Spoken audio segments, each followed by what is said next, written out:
I would write out my goals 3 times a day. I would be sitting in class and I would write out my weight and how much I would, the workout I was going to do, what I was going to eat.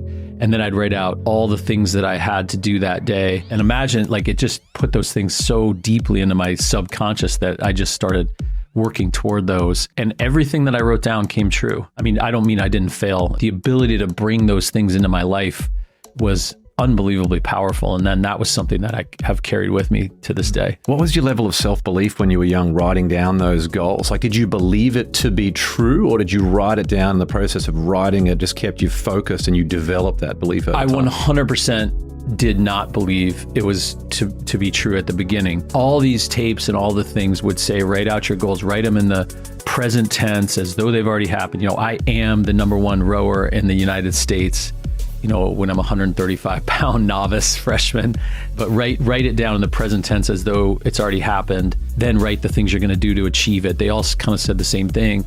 And I definitely, there's a part of me that didn't believe that the first time when I was in high school. But then as I started to see that come true, then, James Clear talks about when you take action towards something, you're kind of making a vote for your identity as that person. And my identity, what happened, James, is my identity slowly started to change from hey, I'm a mediocre athlete to I'm someone who can achieve what I write down on this piece of paper, and I'm going to do it. And then I started choosing things where I felt like the outcomes were going to yield to just effort. So for example, rather than playing tennis or wrestling in college, I rowed crew because I felt like there was a lot more correlation between the linear inputs of just pounding away at the rowing machine versus the outcomes, whereas the other ones had a lot more variability. So the identity that I had is, if I can map out steps, I know I'll take those steps. And if those steps will lead to being successful, that's a goal that I can hit.